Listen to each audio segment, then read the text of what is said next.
Okay guys, so right here, or today, we're going to learn about adding positive and negative integers. And you got two ways you can go about answering this question. One way is by using a number line. Another way is by remembering the rules that I'm about to go over. Now, if you prefer to use a number line, you're going to have to make your own. I was nice enough to have one already pre-made for you. All right, but if you have a question, more than likely, there will be no number line to use. More than likely. So you're going to have to just draw one by yourself. But we're going to use this one in the meantime. So let's start off by using from the rules that I taught you. Well, I'm going to go over. Now, when you're adding positive and negative integers, right? It's always important to look at the number that's bigger first. What I mean is look at the numbers without the sign. Or you can also say which one has the highest absolute value. All right, when I say absolute value, think of these bars on the side. Absolute value of 2 is 2. Absolute value of negative 8 is 8. So negative 8 has a higher absolute value. Is it the one with the most value? No, but it's the one that has the most absolute value. Now, you're going to focus on the number that has the highest absolute value, and that's going to tell you what sign your answer should be. So since the bigger number, or the one that had the biggest absolute value was negative 8, it means my answer is going to have to be negative because this is negative.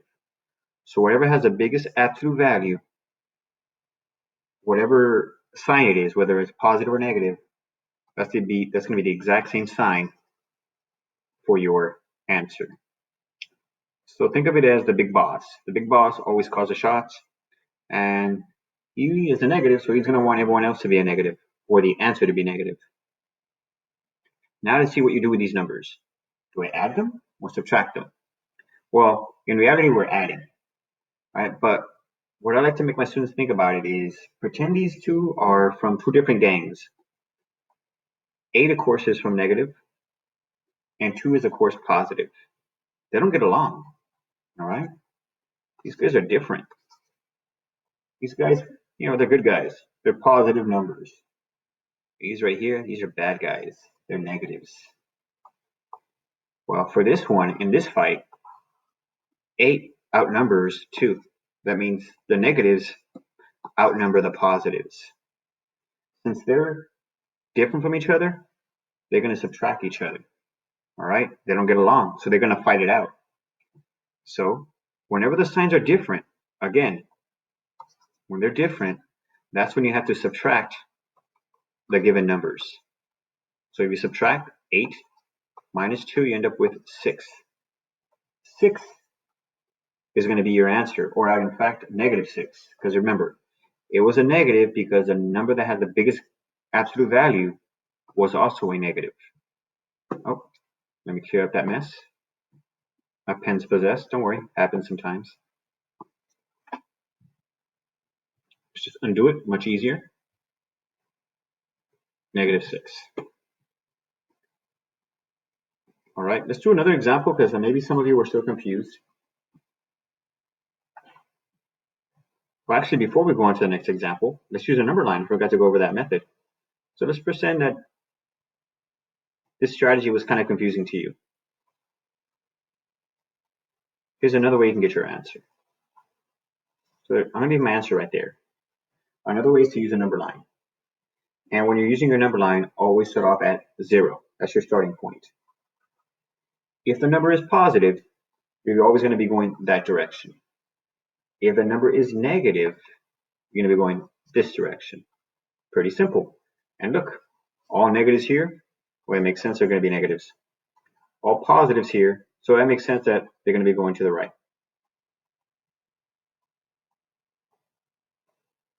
So my first number is a positive. So what I'm going to do is jump 2 spaces, all right, to the right. 1, 2. Then from there, you look at the next number. The next number was a negative. That means I jump 8 spaces that direction because it's a negative. All right, so remember it's a negative, so I jump 8 spaces. Does that mean I jump to negative 8? No, that's not what it means. It means from my last place I left off, which is right here, I left off at 2. Remember, because I added 2 over here, jumping to the right. From that point, I move 8 spaces to my left. 1, 2, 3, 4, 5, 6, 7, 8. And look where I end up at. Negative 6, negative 6. So you can either do it using a number line. Again, I moved it 2 spaces because it was a positive 2 to the right. From there, I looked at the next number, 8 spaces to the left. I end up with negative 6. Let's do another example. All right, so let's first try to practice from the little, rules and tips I've been teaching. And first, you want to see if it's going to be a positive or negative answer. Again, you're going to be looking at each number's absolute value. The one that has the highest absolute value will determine if my answer will be positive or negative. All right, so give me a minute. There you go. My pen sometimes gets stuck. So right here we have the absolute value of 5, the absolute value of negative 4. Of course, when it comes to absolute value, think of jail. All right, these are the bars. Anytime you have a number that got in trouble, it's a negative. It's going to do its time and it's going to come out as a positive. All right, so it's always going to end up being a positive. Which one has the highest absolute value? The 5. So 5 was a negative. It means my answer has to be negative. So I know my answer is going to be negative. Now I got to find out what I do with these numbers. Do I add them or subtract them? Now, of course, we are adding integers, but sometimes you have to subtract the numbers, like we did with this previous question, where I had to subtract 8 minus 2 to get 6. And it ended up becoming a negative because this one had the highest absolute value, and it was a negative, so that means this had to be negative. But for this one, we're not going to be subtracting the numbers. The reason why is because in the previous question, these two over here, they didn't get along. The reason why they didn't get along is because this guy was a positive number. And this guy was a negative number. They're enemies, so they fought it out. And that's why they subtracted each other. This one's different. This guy's a negative. That guy's a negative. They're both negative numbers.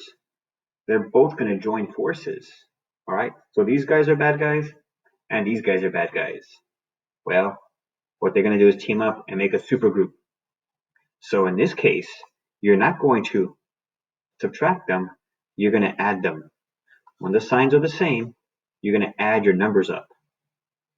When the signs are different, like right here, you subtract them. So right here, they both have the same negative sign. So what I'm going to do is get both these numbers and add them. Well, this part's easy. If you add 5 plus 4, you end up with 9. But remember, it's going to be a negative 9 because we got the answer from the one that had the biggest absolute value. All right? And there's your answer, negative 9. So remember, if the signs are the same, you add your numbers up. If the signs are different, you subtract your numbers. Or, if all those rules don't make sense to you, use your number line. So just like before, you're always going to start off at 0.